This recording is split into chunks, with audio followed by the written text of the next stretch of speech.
It began with silence. Then, like a heartbeat echoing through the void, the signal returned. Every 47 seconds, the same pulse, unwavering, clean, perfect. For weeks, we thought it was merely persistence, an echo of contact, a cosmic rhythm with no intent, but I was wrong. We were all wrong. What we once believed to be a message was only the beginning of something else, something alive. At 2:13 a.m. UTC, the frequency shifted. The hydrogen line, 1.420 gigahertz, split into 3 harmonics. The pulse doubled, then tripled, forming a new pattern we had never seen before. The observatories across the world, Chile, Canberra, Arecibo's reconstruction array, recorded the same event simultaneously. It wasn't random, it was a countdown. Every pulse grew shorter, sharper, converging toward a singular point in time.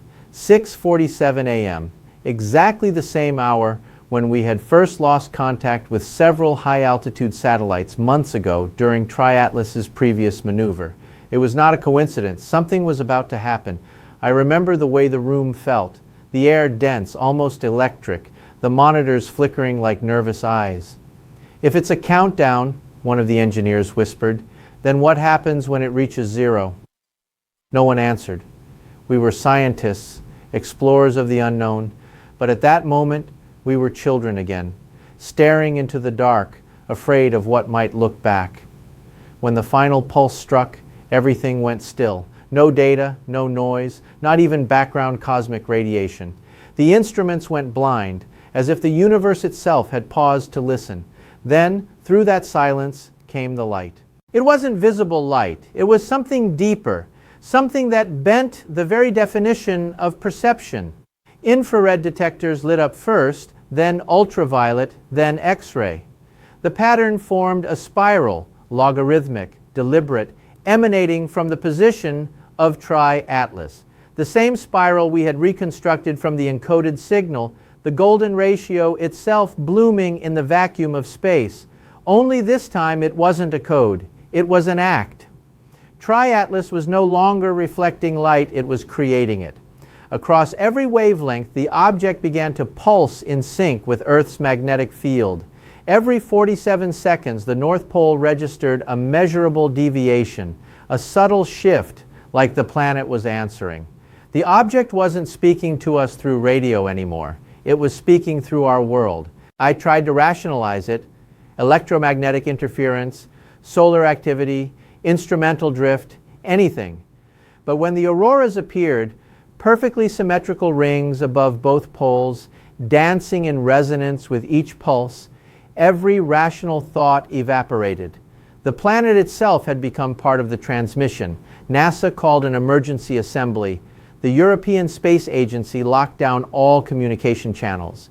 Even the private observatories were ordered to shut down data feeds. For the first time in history, every major scientific institution fell into coordinated silence. But it was too late. The sky had already begun to change. At first it was subtle. The stars near the horizon dimmed slightly, as though filtered through unseen glass. Then, one by one, constellations flickered, distorted, bent. Telescopic imagery confirmed what the naked eye could not. The region of space surrounding 3IATLAS was warping, not visually, but gravitationally. The curvature of light shifted by fractions of degrees, too perfect to be accidental. The object was manipulating space itself. We had theorized about such possibilities for decades: warp metrics, Alcubierre drives, the bending of space-time as propulsion, but always as mathematics, never as observation. Yet here it was, performing it like a quiet symphony in the dark. My colleague, Dr. Reyes, stared at the live feed, his voice trembling. "It's rewriting the fabric around it," he said, "not moving through space, reshaping it." The implications hit me like cold water. If it could reshape space-time, then distance meant nothing. It could be anywhere, anytime. It didn't travel. It decided where to exist. As dawn broke over the Pacific, the object's color shifted again. A soft blue glow enveloped its geometry. We had always described its form as geometric, hexagons, circles, mechanical symmetry, but now it seemed fluid. Each panel moved independently, folding like petals around an invisible core. The energy emissions spiked beyond measurable range. For a brief moment, 3IATLAS was no longer a solid.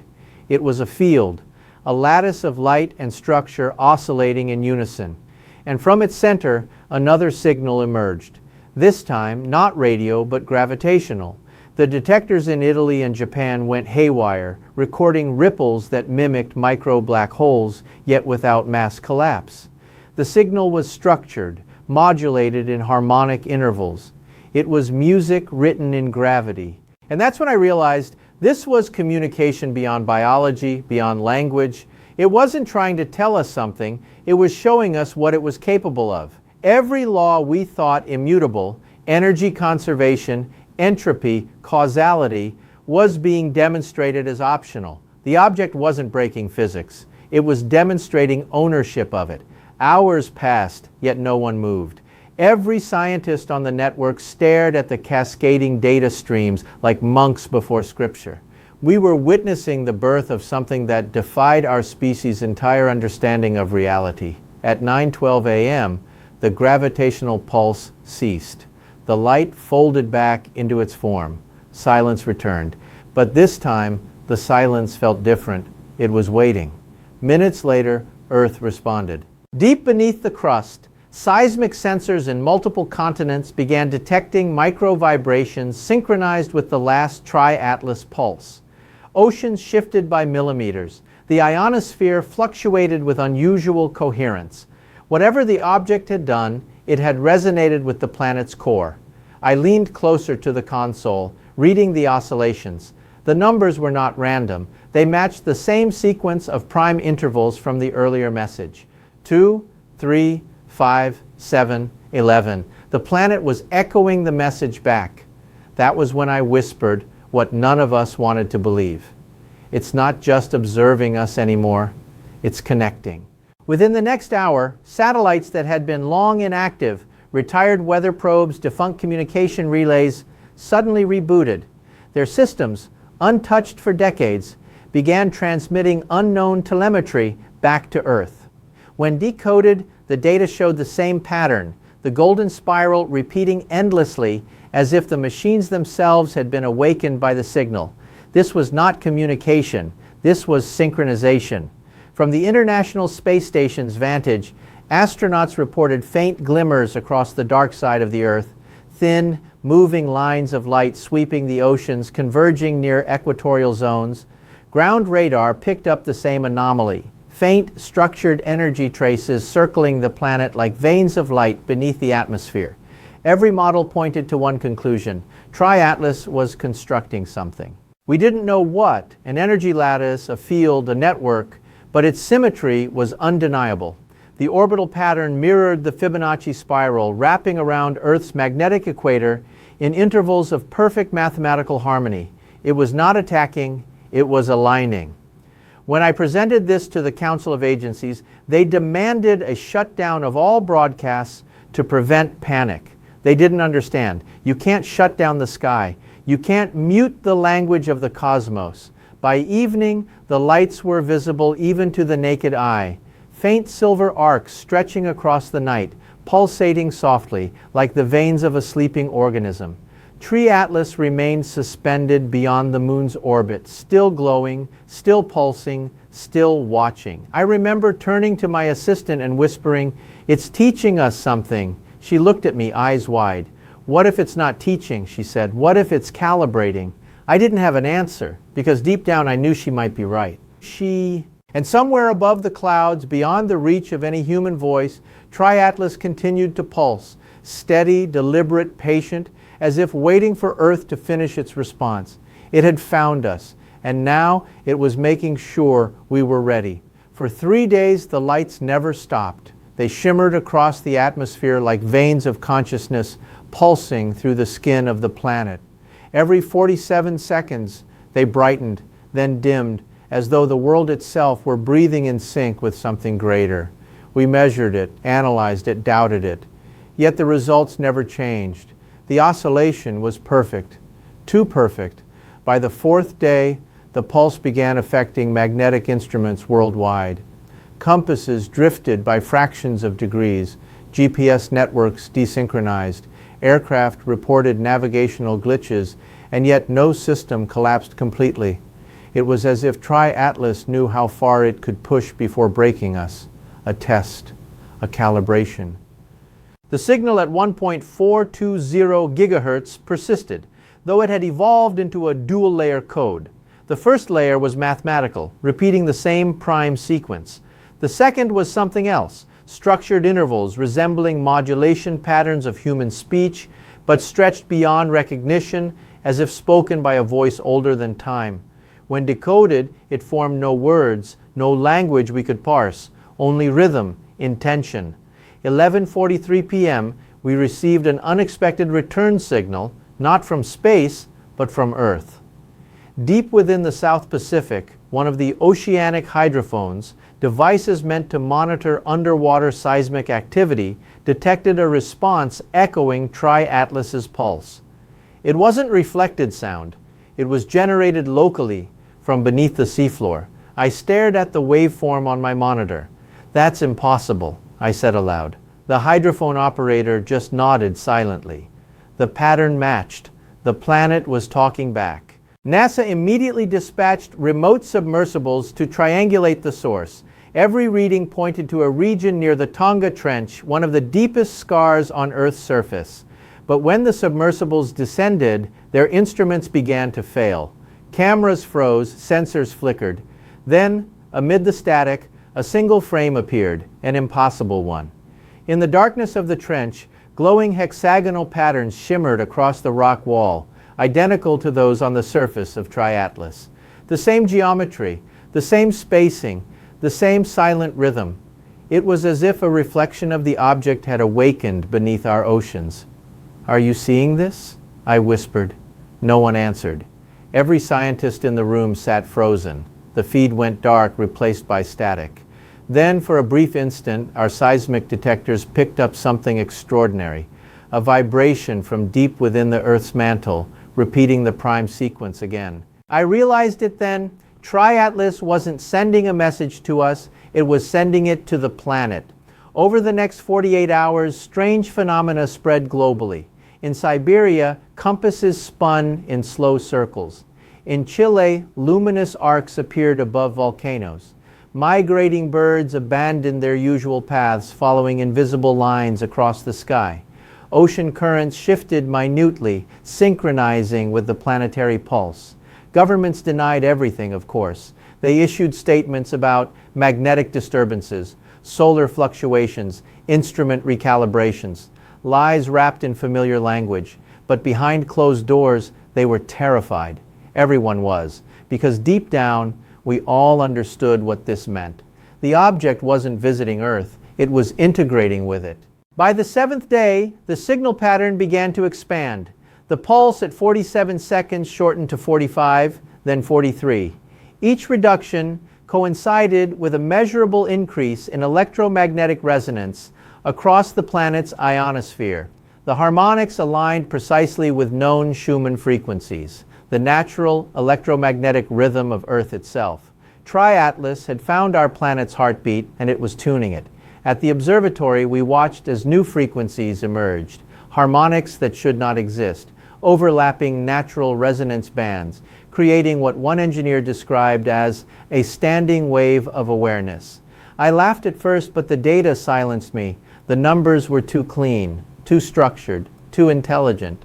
"Mish," my assistant whispered, "what if this is communication on a planetary scale?" I wanted to dismiss it, but then the power flickered, and for the briefest instant, every monitor in the control room displayed the same pattern, the golden spiral, spinning slowly, pulsing with light. It was inside our systems. We disconnected everything from the main grid, yet even offline, even with physical isolation, the signal persisted.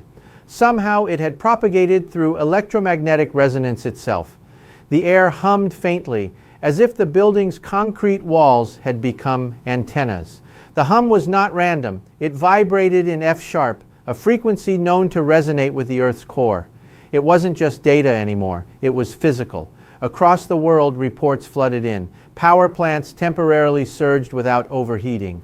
Old analog machinery, long abandoned, flickered to life. Clock towers restarted. Mechanical compasses began spinning slowly toward new headings. The phrase, "the great synchronization," appeared on encrypted channels among astronomers and physicists. None of us dared to speak it publicly, but everyone knew what it meant. 3IATLAS was synchronizing matter, energy, and time, turning our world into a resonant instrument. At 2 a.m. on the 8th day, the second event occurred. The gravitational wave detectors, previously silent, registered an impossible pattern, two overlapping signals. The first came from 3IATLAS itself. The second came from the exact opposite side of Earth. The implication was immediate and horrifying. There were two sources, one above, one below. The waveform interference created a standing resonance that wrapped the entire planet in a lattice of gravitational energy. The calculations showed a harmonic field surrounding Earth, pulsing with perfect symmetry. It wasn't random, it was architectural. Someone, or something, was building a structure using gravity as the blueprint. By morning, satellites captured subtle distortions in the magnetosphere, arcs forming hexagonal nodes that aligned with 3IATLAS's orbital geometry. Every 12 hours, those nodes intensified, linking momentarily before fading again. We projected their formation over time, and the model revealed a pattern that made the room fall silent. It wasn't random geometry, it was a map, a colossal pattern, wrapping Earth like a net, perfectly aligned with tectonic boundaries, ocean currents, and magnetic poles. A planetary grid, ancient in design, newly activated. I looked up at the screen. The realization struck me like thunder. It's not just communicating, I said, it's terraforming. But this wasn't destruction. It wasn't invasion. Every model suggested stabilization, reducing atmospheric chaos, balancing electromagnetic turbulence, harmonizing global energy flows. 3IATLAS wasn't attacking Earth, it was repairing it. Still, the question remained, why? Was it responding to us, or to something buried deep within our planet long before our species existed? That night, as I watched the quiet hum of instruments, I saw something impossible through the telescope feed. 3IATLAS was no longer stationary. Its panels began to rearrange again, splitting apart like blooming petals. Each fragment detached and drifted outward, forming a ring around the main body.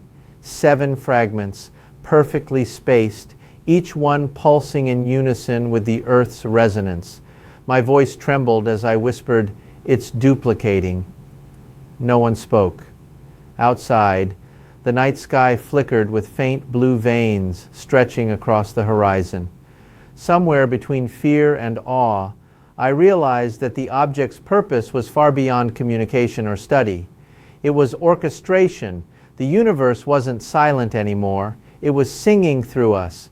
And whether we were ready or not, Earth had become part of its instrument. By the 9th day, the world no longer needed telescopes to see it. The sky itself had changed. At dusk, lines of faint blue light rippled across the atmosphere like living circuitry, linking horizon to horizon. From every continent, people looked up and saw the same pattern, the same pulse, the same rhythm that no longer belonged to the stars. 3IATLAS had multiplied. 7 fragments now circled the Earth like silent sentinels, forming a perfect hexagonal lattice in orbit. Each fragment emitted synchronized bursts of light every 47 seconds, mirrored by a responding pulse from deep beneath the Pacific. The resonance between them created a shimmering veil in the upper atmosphere, visible, tangible, undeniable. Governments collapsed into panic. Satellites jammed. Communication networks faltered. Power grids surged and then stabilized at frequencies we'd never engineered. The global internet, once fragmented and chaotic, realigned spontaneously. Packets rerouting through dead servers, data flowing through outdated cables that had been silent for decades. It was as if the planet's technology had been quietly rewritten. In every laboratory I monitored, machines began to behave as if possessed by intelligence. Instruments calibrated themselves. Sensors corrected human errors before we noticed. Algorithms adapted faster than they were programmed to. The signal was no longer outside. It was inside everything connected to the electromagnetic field. We had been so desperate to understand 3IATLAS as a visitor.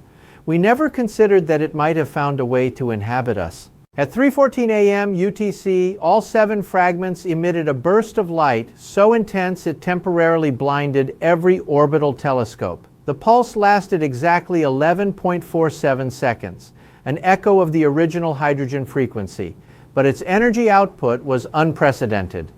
When our instruments recalibrated, the fragments had vanished. Only one remained. The original body of 3IATLAS hung motionless above Earth, directly aligned with the equator. For the first time, it emitted an optical signal. Visible light, pure white, focused on the Pacific. Within minutes, the ocean below began to shimmer. Waves flattened. Clouds above it cleared in concentric rings, revealing a vast mirror of still water. Then, from beneath the surface, something answered. A column of light rose slowly from the Tonga Trench, the same region that had first responded to the pulse days before.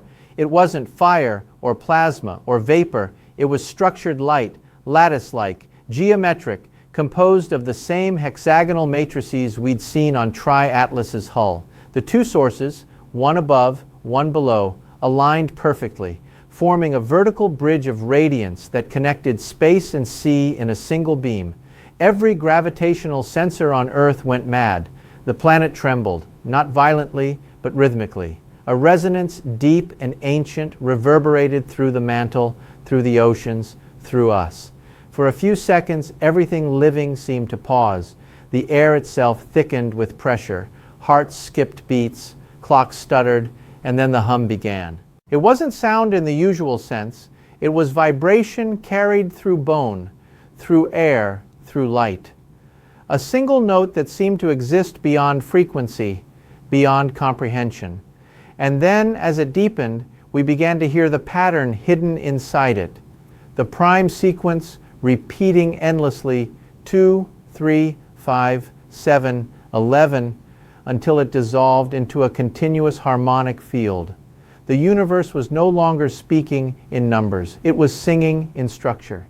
3IATLAS brightened again, its form shifting until it became almost transparent. A crystalline lattice of geometry suspended in nothing. The beam connecting it to the ocean pulsed faster and faster until the distinction between sea and sky vanished. The entire hemisphere glowed with pale, breathing light. People across the world stopped what they were doing. In cities, in deserts, in mountains, every human eye turned upward as if drawn by instinct. There were no screams, no chaos, only silence, reverent and disbelieving. It was as though the planet itself had entered communion with something vast, ancient, and deliberate. At mission control, I could barely speak. It's merging, I whispered. My assistant's voice trembled. With what? I looked at the monitors, the readings, the harmonics. With everything. For the first time since its arrival, 3IATLAS transmitted not numbers, not pulses, but images. The signal translated itself across every wavelength, visual, audio, even neurological. Every screen on Earth, phones, computers, televisions, flashed with the same fractal spiral of light. Within its motion, we saw glimpses of impossible vistas, crystalline worlds suspended in dark nebulae, architectures carved from gravity itself, oceans of radiant matter moving with purpose. It wasn't invasion, it was invitation. The message was clear, not in words, but in resonance, an understanding that bypassed language entirely. We were not alone, and we never had been. 3IATLAS was not a stranger, it was a bridge, an envoy of the cosmic order, the living network that threads intelligence through the stars, and now it had chosen us. Then came the final pulse. The beam between sky and sea expanded, enveloping the Pacific in a halo of light so vast it stretched from horizon to horizon. For a moment, Earth's magnetic field aligned perfectly with it. Compasses froze, clocks stopped, every electronic signal paused as if obeying a higher rhythm.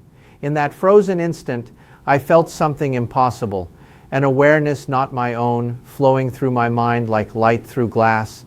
It wasn't intrusive, it was clarity, thoughts that weren't words but meaning, pure and crystalline. You are seen, you are part, you are ready. And then, just as suddenly it ended, the beam collapsed. The ocean roared back to life. 3IATLAS dimmed, its glow fading into silence. The fragments never reappeared. Within hours, the sky returned to normal. No light, no resonance, no trace. The stars looked the same as they had before, ordinary, indifferent. But nothing was the same. In the following days, scientists discovered anomalies across the globe. Certain regions now exhibited minor gravitational fluctuations. Ocean currents shifted slightly toward harmonic stability. The Schumann resonance, a natural electromagnetic frequency of Earth, had permanently changed. The new value matched the 3IATLAS pulse, 47 seconds. It never faded. It became part of the planet's song. I gave my final report at the International Assembly. No governments, no agencies, no politicians, just us, the observers. I stood before them, exhausted, and said the only thing that still made sense. We thought we were looking at a machine, I said, but machines don't dream. They don't wait. They don't teach. Whatever 3IATLAS was, it didn't come here to conquer. It came to remind us that the universe is not silent. It listens. It remembers. And now, so do we. For a moment, no one spoke. The room was heavy with realization, fear, and awe. I looked out the window toward the night sky. Somewhere, beyond sight, beyond the boundaries of everything we thought we knew, something was still watching. And then I heard it again, the faint hum in the walls, the pulse I could feel in my chest every 47 seconds. The song of 3IATLAS, a reminder that the first contact wasn't the end, it was the beginning.